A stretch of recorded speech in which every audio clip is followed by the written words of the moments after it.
Hello, everyone. Welcome to our webinar today. Thank you for joining us. Reza and I have been looking at this data for a little while now, and we have a few patterns to go through. Since you guys all have this report already, we'll kind of focus on the pieces that were interesting and surprising to us as we went through the data. We're going to walk through what we're seeing in the report from across 500 communities, and we're going to talk through really what some of this data means to operators. But we want to start with some quick introductions. Reza, I'll let you go first, and then I will wrap up and hop into the report. Awesome. Thank you. Thank you, Trisha. Thank you, everyone, for joining us today. My name is Reza Borhani. I lead the data science team here at Alice. Our team works on a pretty wide range of initiatives, ranging from traditional analytics all the way to more cutting edge, more modern machine learning and artificial intelligence solutions. But across all of that work, the common denominator is data. We essentially try to use data to help people and, in some cases, machines or computer systems make better decisions. And the work that we are sharing with you today is a good example of that. Before we jump into the report itself, though, I just wanted to briefly mention that, unlike Trisha, who is a true veteran in the assisted living industry, I'm relatively new to this space, having spent most of my career in academia teaching and studying the theory behind artificial intelligence. And as such, my role in this project has been really to make sure the data that we're working on is solid and the results that we are putting before you are statistically meaningful. On the other hand, Trisha brings a wealth of operational expertise and experience to this, which is necessary to make sure that these raw numbers can be translated into useful clinical insights for those on the ground. And our hope is that by combining these two perspectives, the analytical and the operational, we produce a report that helps fill the gap that exists in the industry today. With that, I'll hand the mic back to Trisha and to get the show started. Such a great point. It really is the combination of kind of the data piece with the operational insights that has made this really special. For those of you that don't know me, my name is Trisha Cole. I have been with Alice for about 13 years, and I spend my day working with clinical and operational and legal teams, going through workflows, clinical operation items, everything from optimizing assessments to determining care levels, how to implement new software practices, how to embrace AI in the communities if people are resistant, and just everything kind of across the board. So very excited to be here with you guys today and have Reza and I walk through this report. So we're going to go ahead and hop in. If you don't have a report with you, I think you can download this from our go-alice.com website, where it has both. We have an occupancy report and we also have a clinical report.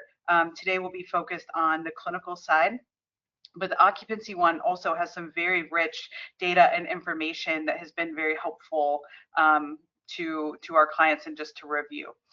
Maybe just as an introduction to this, because what I really found is very, very powerful about this report is just the absolute scale of it. This isn't just one operator's portfolio. This is across 500 communities and nearly 30,000 residents, which is the largest scale data that we've run across. Reza, do you want to speak at all to just the data set or kind of what we pulled together and how this compares to other current studies about assisted living? Sure. I want to say a few words about that. As you can see in that slide, that we have a collection of 500 assisted living communities, and in order to choose and select those communities, we had a few criteria in mind. Number one, the community has to have been onboarded for at least a year. In our experience, there's always a ramp-up period where a community first starts using the system, takes some time before the flow of data is consistent, and we intentionally avoid including communities that have been with us for less than a year. The other criterion that we had in selecting these 500 communities were just around care type. we deliberately decided to include only communities that are mostly AL and or MC, and we decided to discard communities that are that have a huge portion of independent living residents, just so that the results are clinically sound. Outside of that, once we applied these few filters, we then randomly selected 500 out of the remaining communities to just ensure that to minimize bias by through the use of random selection. But that's how these numbers came about. And I didn't ask this before, but is this the same 500 we use for occupancy, or is the clinical different? Yes. So every quarter we publish a set of reports. The specific communities are going to be the same across different reports. So we have two reports, occupancy and clinical. They use the exact same communities. However, from quarter to quarter, there is always, like, we might lose a few communities, or we might add a few communities to the list. So the 500 change is ever so slightly from quarter to quarter. It's like less than like 5 out of 500. So I would say less than 1% difference every quarter. But that possibility exists that we have different communities represented within the Alice 500 each quarter. I learned that already new today. So we're going to go through these different slides and kind of hop in. So the age slide, this is something that we always keep an eye on here at Alice, because, you know, occupancy rates are going up. What is happening with the demographic? Are they waiting longer to move into assisted living? I can tell you just from looking at the last few quarters that this age has gone slightly down. I know, Reza, we kind of talked about this a little bit, but do you any thoughts about that? Any insights that you've seen to the trending of that age? So to me, what's interesting is I've a couple points. Number one is, before even speaking directly to the age part of it, you see in the caption of that figure is the size of the study, like 28,800. And what is important to mention here is that statistically speaking, that's a huge sample. Just to put it in perspective, broadly speaking, any study that uses more than 500 to 1,000 samples, it's considered a national data set and something that you can draw solid conclusions from. For example, just talking about or thinking about political polling during election seasons, right? You see all these polls, and they usually have 500, 1,500 to 2,000, somewhere in that ballpark. And even with that, the margin of error is pretty low, so that the results are like pretty reliable when it comes to predicting the result of an election.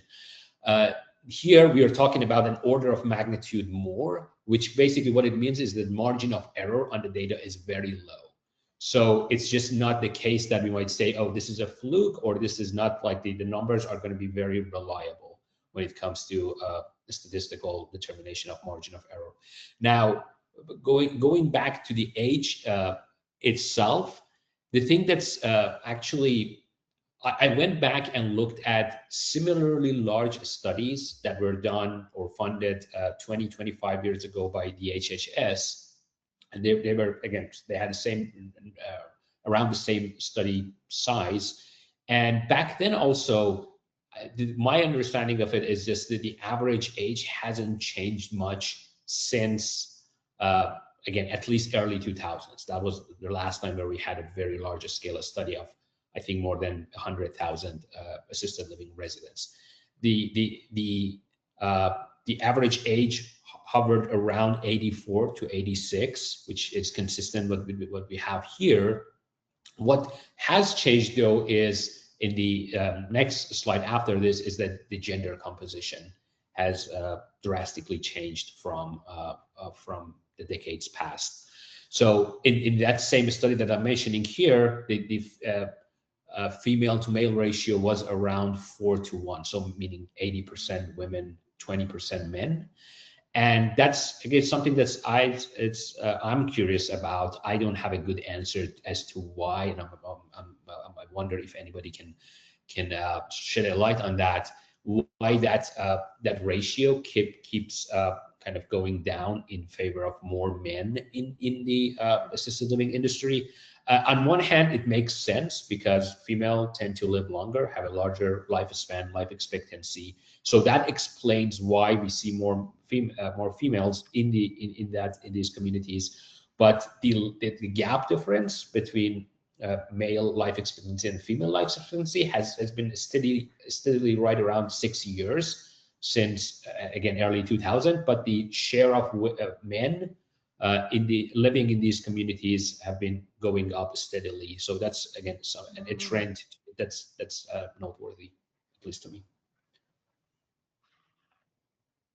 That is very interesting. We didn't talk about that previously. When was that initial study you said in the early 2000s? What year was that? 2000, I think.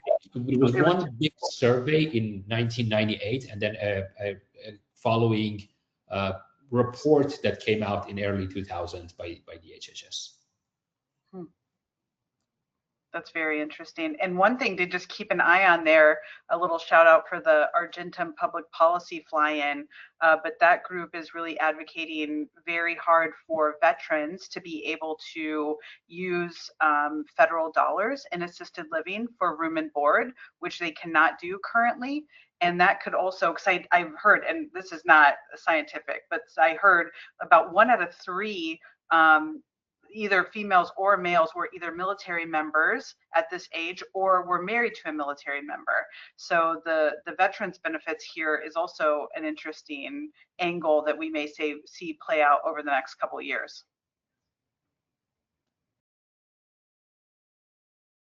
Given that there is legislation pending to expand a pilot for veterans to be able to use money for room and board. That was great. Let's take a look at these demographics. This is something that Reza and I did kind of dive into pretty deep because it will come up again and again in the data that we're seeing in the rest of the slide. But Reza, from your experience and kind of watching this, does the percentage of this percentage of AL and versus memory care, has this been pretty steady, or have you seen anything interesting or surprising as it relates to the different environment, the different long-term care environments? So very good question.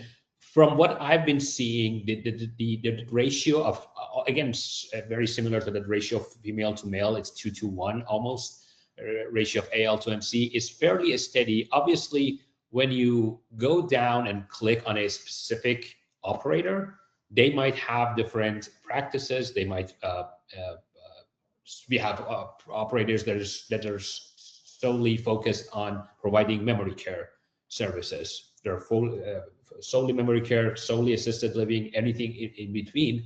But as you start to aggregate the data, and that's where like the noise goes down, the signal goes up, and you see that number pretty much converging to the exact percentage. Like if you go look at these larger scale, again, studies and reports out of CDC, or the one that I was mentioning just before this, that was AL only, but there are some studies published about this, specifically trying to break down AL versus MC. They also report something very in that ballpark of 65 to 67%. So the margin of error is pretty low on that percentage. So the data is fairly stable, to answer your question. My operational comment on this slide is around talking to a lot of operators that are collecting data, trying to figure out what to do with their data. And even this very, very simple kind of demographic slide is not as straightforward as it looks, right? Because from state to state, you might have a personal care home, you know, in Georgia, or you may have a New York SNLAR. I forget all the different letters that they use there. So aggregating the data and normalizing it, we'll see that also as we go through the different slides, is not an easy task. Is there some way that you've taken just from a data perspective to facilitate that normalization? It's a very good point. So a huge part of putting this work together, like I would like to say the biggest challenge we faced was to make sure everything is standardized so that we can Yeah. mix and cluster and group things together accurately and properly. And before, the interesting thing is, with the advent of LLMs, large language models, and the new wave of AI models, we make extensive use of those models to help us normalize and standardize these things. And again, when we get to even at this level, yes, every communities use different ways of coding what memory care is or what assisted living is, and we use AI to help us kind of normalize that. When we get to diagnoses, I think it's the next slide, just making sure that all these different ways of recording diseases and conditions, we've seen a large range of, and again, a lot of these fields are free form text, meaning that there are obviously ICD codes, but there's also a lot of fields that we are capturing in our data where a nurse or a clinical person would just type in the resident's condition, and as you would imagine, there are million different ways of aside from spelling errors that are common. Diabetes, for example, I've seen anywhere from like diabetes mellitus type 2 written down very neatly and tidily, all the way to just DMII as code for diabetes type 2. So yeah, we use AI has been like a real lifesaver when it comes to standardizing the data and making sure that the data is aggregated properly. Okay, first of all, you're biased, and no, I'm just kidding. That really makes a lot of sense. I'm going to slow down on that because that is such a hugely important point for anyone kind of watching at home. What Reza is talking about is in our application or any application, sometimes you use what skilled nursing facilities use, which are ICD-10 codes that are very structured. That's what's used for, government billing, CMS billing. In assisted living, because nurses don't necessarily have to be on staff from state to state, the industry started with just free form text for diagnoses. It is still the most popular setup in our application, and it's very controversial. So sometimes we talk to people that are like, that is atrocious, and we would never, put in these free text. But there are some states that will actually bust an assisted living license if they have ICD-10 codes in there, because it is not appropriate for that license setting. They can't have these specific diagnoses or use language of a skilled nursing facility. So just operationally flagging that is an absolutely huge issue in assisted living for normalizing data. This is coming up too because of value-based care. How are communities going to get involved with tracking it? So making sure that there are ways you can track it while that are still in line with ease of use for your staff, so that they understand what the condition is, they understand what the interventions and symptoms are to look for, and having a system that can work with, become more scalable and reportable and work with different payer systems. So anyways, just flagging that as a very controversial operator situation right now that we see people kind of trying different things out for. But back to your point, Reza, about the LLMs really helping normalize this data is going to be another leg up that may help people still maintain an ease of use while still getting the data that they need.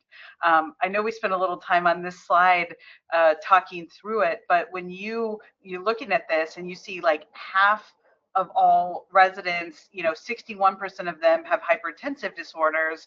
One of the things we discussed, you can dive into maybe a little bit more, is as we go through this, it seems very much like if there's one condition that's in some way linked to all the other conditions, or something maybe the operators can focus on, really are those hypertensive disorders. Tell us a little bit about what you saw in the data, and we'll go through how these are linked too, but tell us a little bit about the prevalence of this and what you saw in the data that kind of stood out about that hypertensive disorders piece.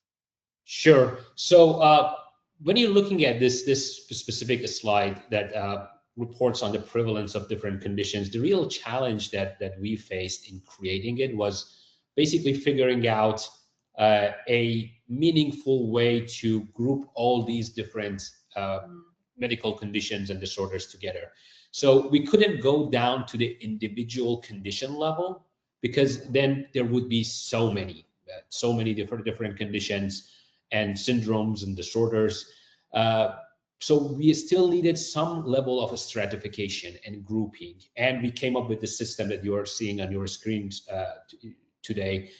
Here, just to explain how to read this graph, this slide, the letters A, B, C, D, E, F, each refer to a different system in the body. So we have A, there are cerebrovascular disorder, A1, A2, neurodegenerative, etc., etc. B are all about the heart system, the cardiovascular system. The F, for example, is, I'm trying to see E or F, I think E1 diabetes. So E is, for example, endocrine system, right? So, we have diabetes there, and we have thyroid disorders, but then we have to stop at a certain level. So thyroid disorders, we had stop at that level, but thyroid disorders itself includes hypothyroidism and hyperthyroidism. So that's the level of resolution and granularity. So the point I'm trying to make here is this system of reporting is a little bit arbitrary. That's something that we came up with, and it's not to say that this is the standard way of reporting these things, but it actually, to my knowledge, there doesn't exist a pretty standard system of reporting on these different conditions and grouping them together. This was our best attempt to group them in a way that's understandable to folks who are more clinically minded and more versed in the science of medicine, and also to focus and highlight on the most prevalent. So when you're looking at this picture, what you want to take away from it, what are the top 20 different highly frequent conditions in the assisted living population? And as Trisha said, what jumps out at me right there is just the prevalence of cerebrovascular, neurological conditions, and cardiovascular conditions, and that pretty much matches what we have seen in the medical literature for seniors that are not necessarily in the assisted living or memory care industry, but seniors in general as a whole. Yeah, the one thing that really stood out to me from working on so many assessments is sleep disorders seemed very low.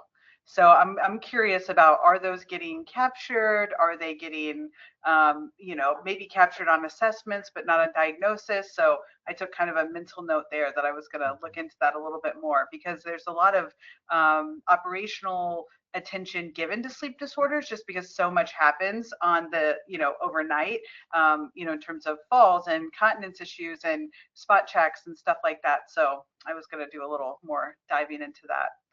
Okay, one of our first kind of interesting little heat maps here. Maybe, Reza, we can describe a little bit about what this is doing, and then some insights that you had for this comorbidity slide. Yeah, so this slide is complements the one that you were just looking at previously. So that slide is a one-dimensional snapshot, meaning that you're looking at individual conditions and their prevalence among the population. Here we said, like, what happens if we try to look at pairs of conditions, the one that co-occur together.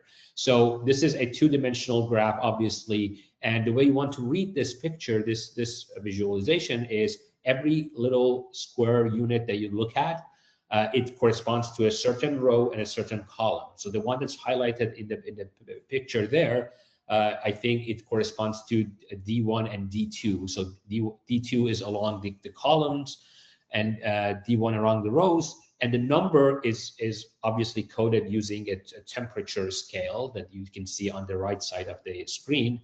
And in this example, 13%, for example, have the condition D1 and D2 at the same time, simultaneously. And D1 and D2, you can always go back to the previous slide to read what D1 and D2 are about. D1 here is mood disorders, D2 is anxiety. So the way I want to read it and interpret it is 13% of our study population have both mood disorders and anxiety disorders at the same time. So that helps us. This helps us.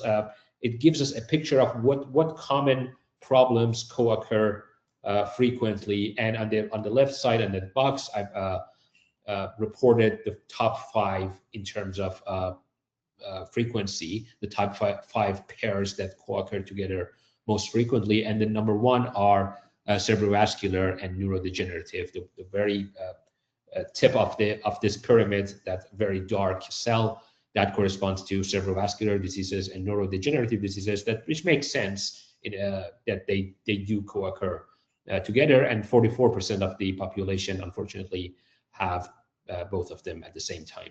And the other point that I just wanted, I think this is something that Trisha mentioned earlier, hypertension being a big factor. It's just like, actually, if you look at the as a whole, hypertensive disorders are the most frequently diagnosed condition. And when you're looking at this graph and you're looking at the third column there, you see that corresponds to hypertensive disorders, column B1, and you see it being darker all across different rows in the graph, which is again consistent what we know from the literature, that hypertension is a stressor and is a causal factor for a lot of different conditions and disorders.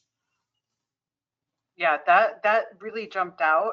I think also, again, from an operator perspective, if you're looking, or a clinical perspective for a portfolio, hey, what is the 1 or 2 conditions that we can focus on to move the dial for length of stay and experience and get ahead of? It is clear by far that thing is hypertension, right, with these numbers. So just having that kind of insight, I thought, was amazing. The second thing that really stood out to me is looking at this 44% that have A1 and A2, compared to, if we go up here, your memory care is around 32. So if you're thinking of traditional kind of cognitive, diagnoses, this could also account, I mean, we know that sector of memory care and cognitive issues is growing.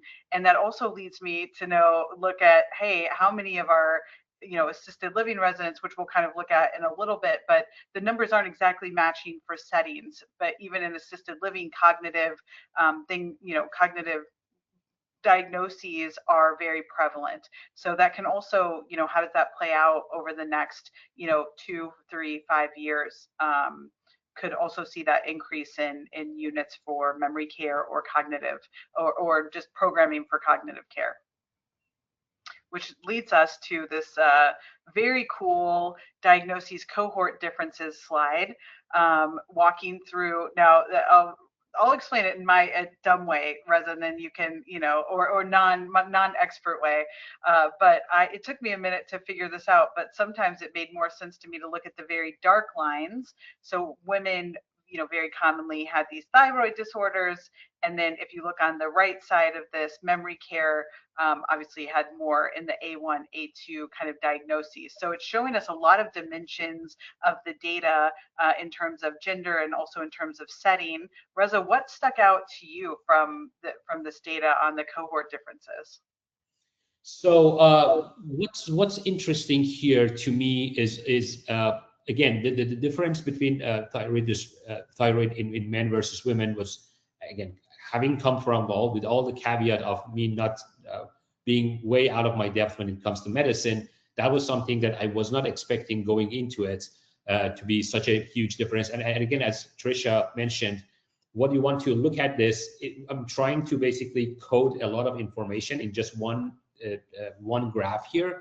So when you're looking at it, pay attention to the thickness of the lines connecting these little nodes together, and that thickness tells you about the strength or the extent of difference between these different cohorts. So when you're looking at the women being connected to thyroid disorders and the connector line is thicker, that should tell you that difference is huge compared to other disorders. For example, we also know that GERD is the F1 is also more frequent among women, the one below thyroid disorders, but that line that connecting the two are a little bit thinner, meaning that the difference between men and women is less pronounced compared to thyroid disorders.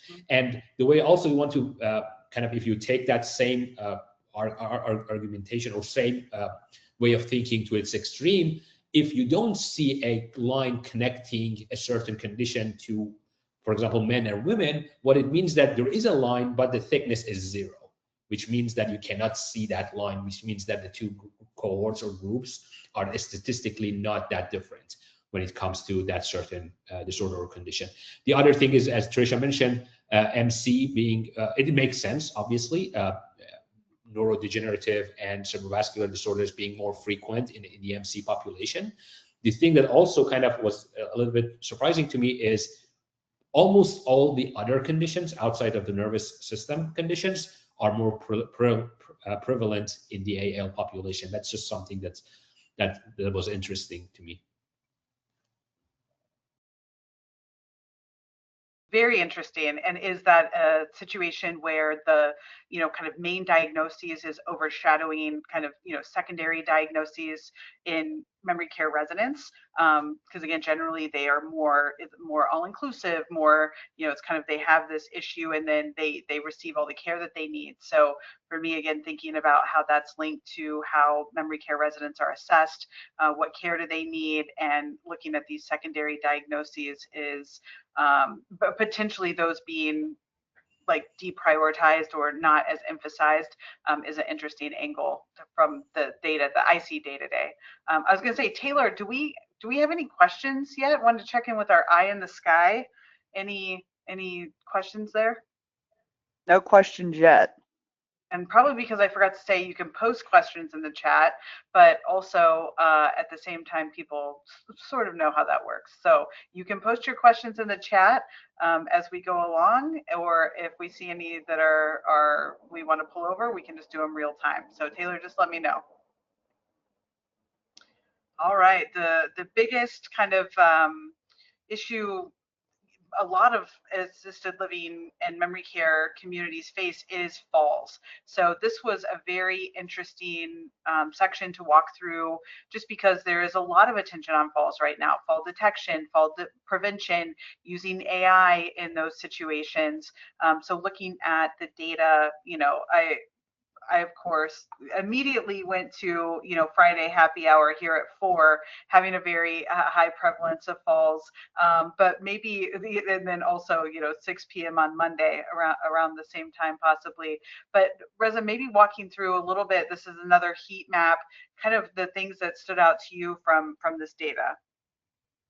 Yeah, so looking at it, going into it, the reason I decided to generate a heat map out of it, the way it's presented on the screen, is I was thinking, is there a difference between different days of the week? For example, are falls more frequent, more probable, more likely to happen during weekends versus weekdays? Is there a specific time of day that's more prone to falls?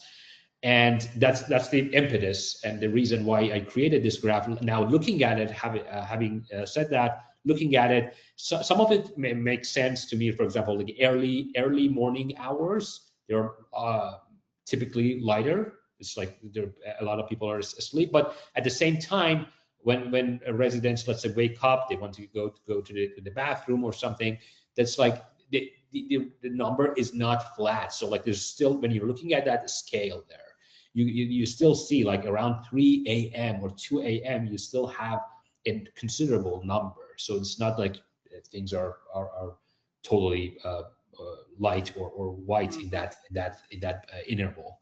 But then it kind of, to me, it makes sense once the residents kind of start their day around 5, 6, 7 a.m. There is a sort of like a flurry of activity. It dies down a little bit until noon. At noontime, you see like not a lot of falls being reported. And the caveat here is we are using the reported data. So every incident, every time a falls happens, we take a note, and there is an incident time field that we are collecting where the caretakers, staff report the incident time. We're going off of those numbers and those timestamps. So there might be a bias in terms of like when is the reported time is accurate to the minute. That's something that to think of. But when I'm looking at this, it makes sense to me, because right around noontime there's a lot of activity, there's a lot of supervision, people are being seated to have lunch. So it makes sense that this the frequency of falls goes down at around lunchtime, and then things start to pick up.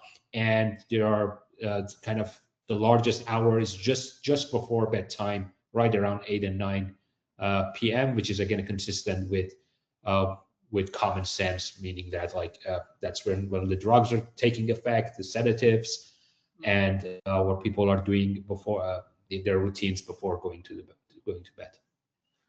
I was going to say, Reza, maybe the first bathroom break of the night too. You know, if they're going to bed a little bit earlier. But yeah, that definitely.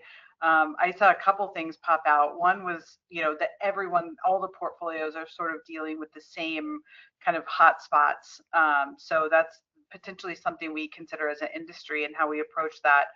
The second thing I'm really excited about to look into deeper is, and I talked to Reza about this, but I'm curious about how much like staffing levels, staff access to, a system might impact these times as well.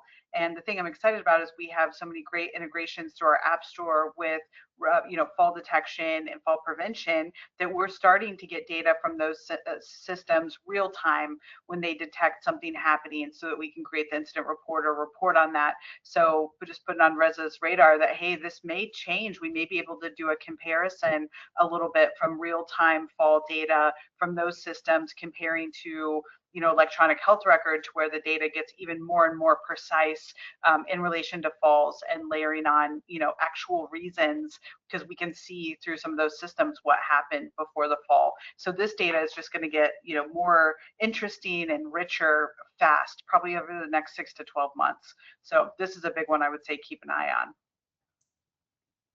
I also like, Reza, how you highlighted no variation really between weekends and weekdays here. Am I reading that the right way?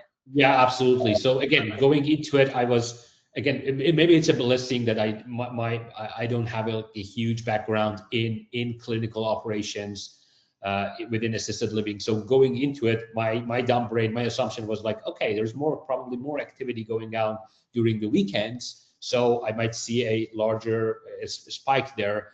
But when you run these numbers through these statistical significant tests, you see that no, essentially there is no huge difference. Doesn't matter if it's a Saturday, Sunday, or Monday.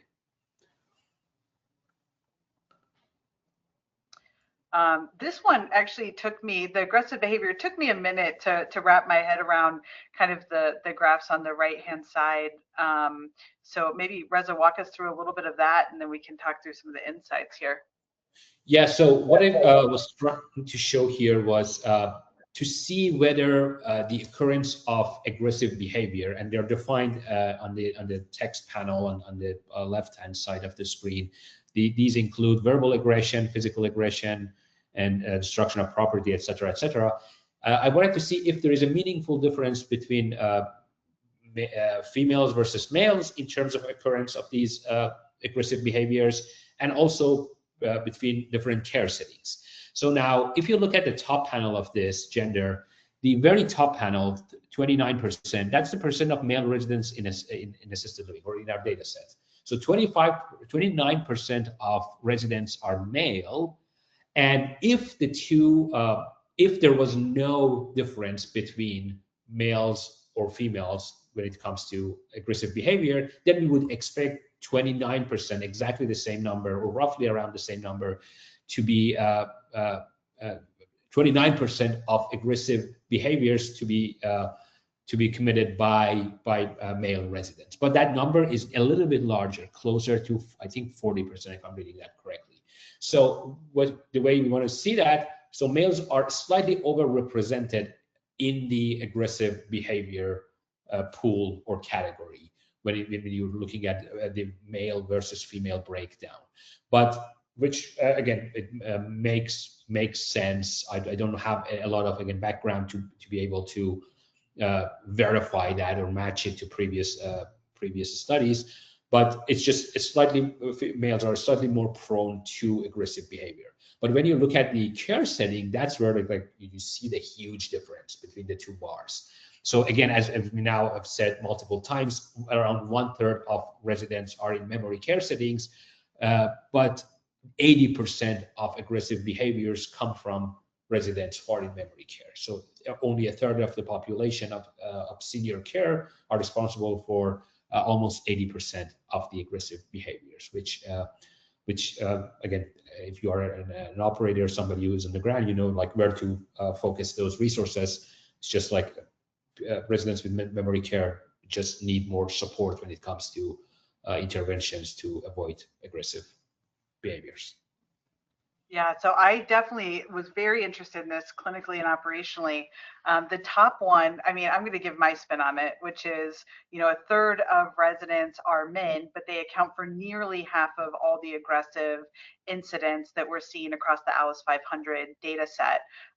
From, you know, a clinical perspective, knowing these kind of statistical information when doing an assessment, just again, not to stereotype people or to, you know, do anything malicious with it, but just to know, maybe take a few more questions around behaviors and what type of behaviors and frequency, or if someone had a history of a aggression versus, you know, in the last 3 months, because sometimes families, you know, may not be around for that, or they may not want to be completely honest about it. So being armed with this information and data during that assessment process before someone's qualified to move in, and with what package they have or level of care, definitely seemed interesting to me.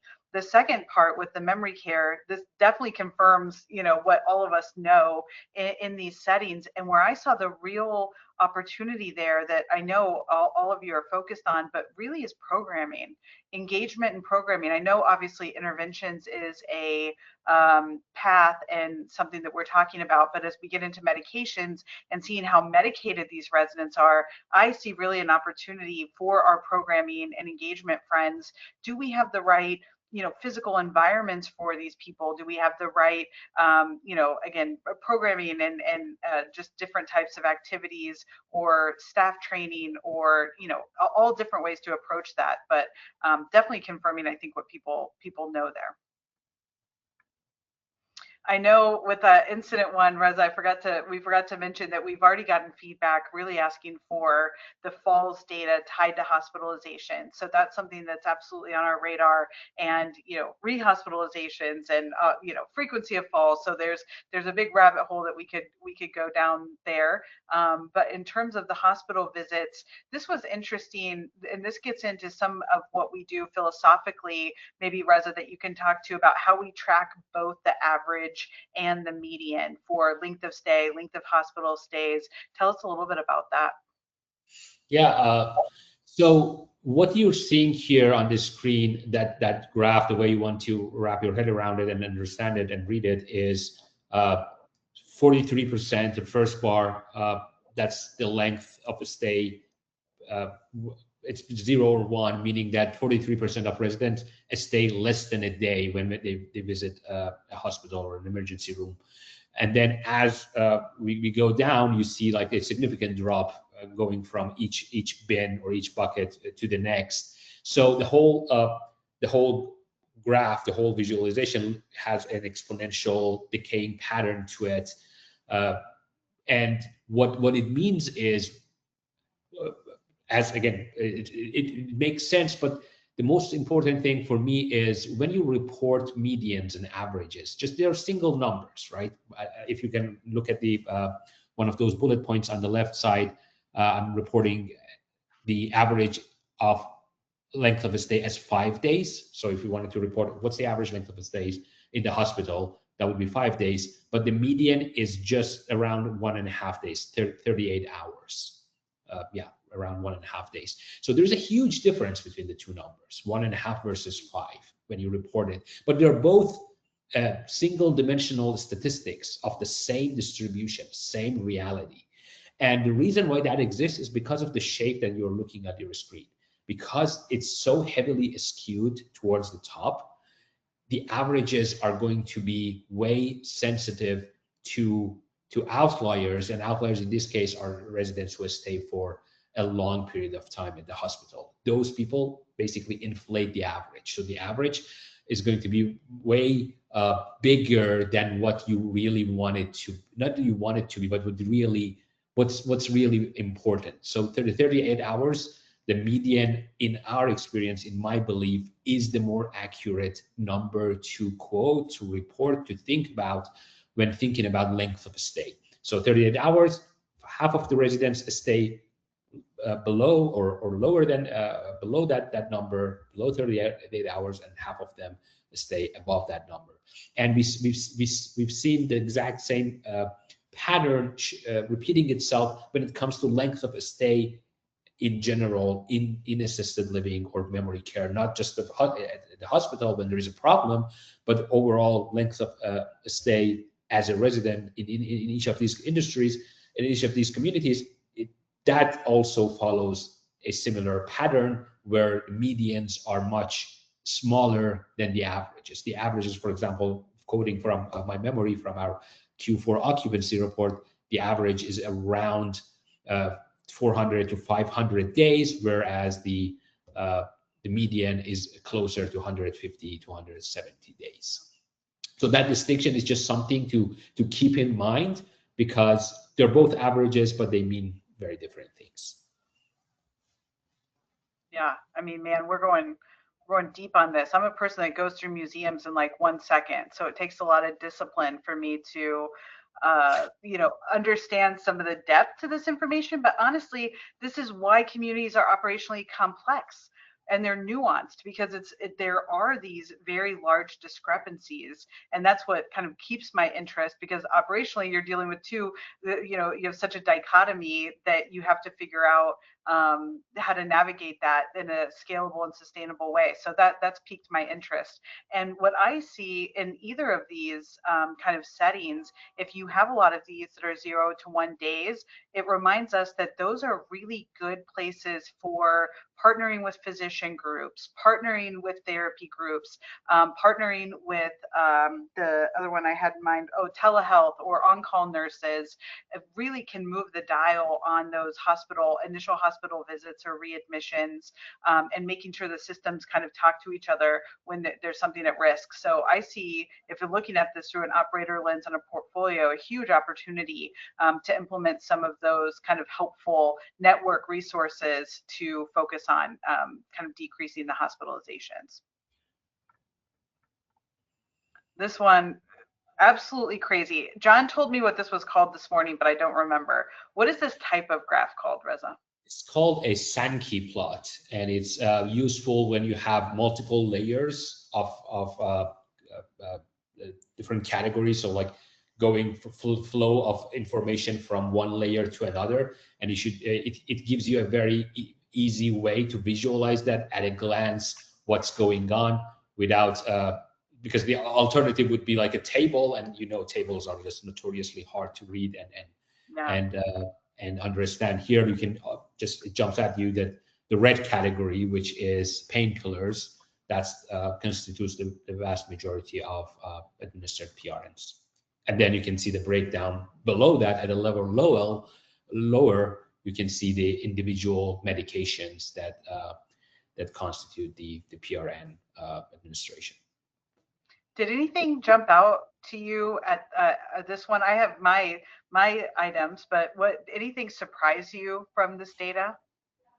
It didn't. Going in, I assumed that painkillers and sedatives are going to be the top two groups. I was not sure about their percentages and those the heights and width of these different bars. But going in there, like acetaminophen was okay. That made sense to me. And again, the caveat is my knowledge of medicine is very lacking. The thing that I want to mention here is similar to when we're talking about the diagnosis here, a big challenge also was to standardize data. For example, we have brand names and generic names, and then there are drugs that are like acetaminophen could be kind of combined with other painkillers within just one dose. So that part also we made extensive use of large language models to try to make sure that we are aggregating data correctly. Yeah, well, I don't know what size I can make this. I don't want to make it crazy. But what stood out to me really quickly was, first of all, I thought sleep medicine was low based on just sleep disorders, right? It turns out I need to realize how much I focus on sleep and whether that's reflected in actual communities, and as much as I see it in the assessments being triggered. So that's again one of my takeaways.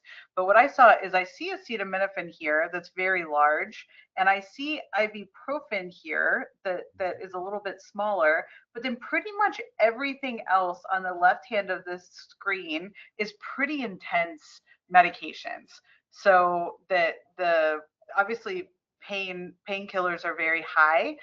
This is why we're seeing legislation in different states for non-pharmacological, interventions before administering, and that I think that is definitely what is driving a lot of those movements, and both inside portfolios and from legislators. So seeing this data in black and white was very helpful.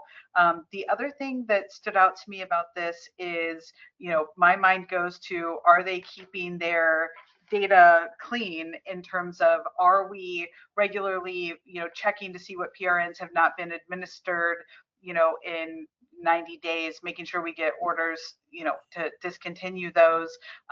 That's something that you should have a tool that can do. Ours is in our HQ report, so make sure that you check that out. But making sure these are actually accurate, because I do see a lot of PRNs that stay on people's profiles that either should be discontinued or should be, converted to routines. And obviously this goes across all of those medications, but that's just on the clinical operations side, something that came to mind. Okay, we are going to look at Taylor. Any questions rolling into that chat? We actually do have one right now. We have one from Steven that asks, is the data reflective as consistent with the completed resident stay assessments as opposed to the admitting clinical assessment criteria? Adding, are the descriptions lost a bit by the staff of the community as opposed to them transposing definitions from the admit/discharge info? Yep, I think Stephen is referring to our diagnoses section here. Yet these are from the information input into the system. We just have one field for these, technically primary field and then secondary. So it's the same whether it's on an initial or evaluation, and then each portfolio decides if they want that to be free text or from like a drop down ICD-10. So it should be fairly consistent from a timing perspective because it's all coming from one field. We do also link those to like actual forms. So even if it's on a form, that should be accounted for. They should be consistent across the board. And I just want to add one note to that is we are combining both primary and secondary diagnoses. So that's just a look of the entire history of the resident, including both primary and secondary. That's how the data was presented. Cool. Taylor, other question? I've got a few more. This one is from Jill. The question is time spent in rehab treatment after discharge from hospital factored into this? It is not currently.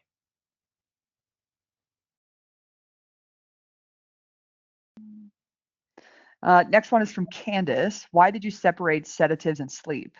I see Timazephamine, sorry for the pronunciation here, and sedatives and Ambien in different categories. Is this related to Timazepam being a benzo?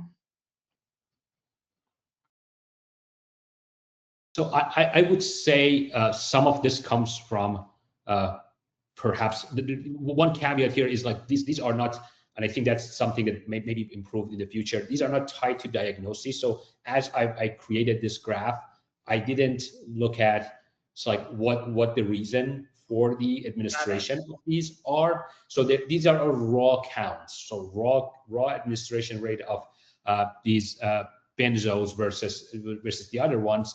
Now, that's a good point. There is we may be able to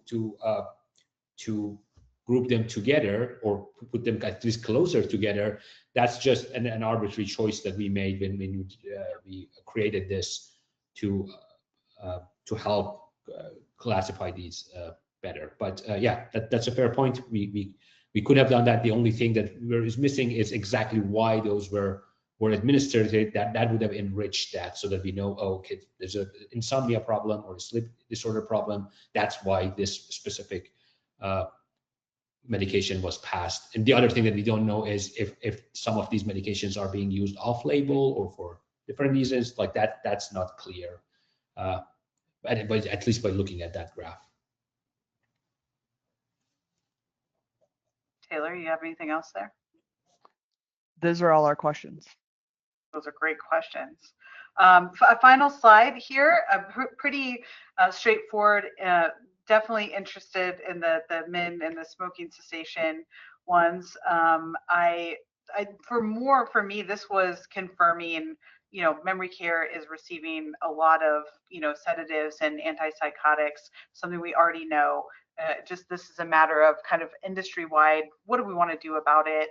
We see that as a clear trend of a growing population, and we see how we're dealing with it currently. What are the opportunities there? What are the threats and risks of, again, getting told how to operate and told what needs to be done? Where's this coming from? So there's a lot of rich different ways to analyze that and perspectives to take.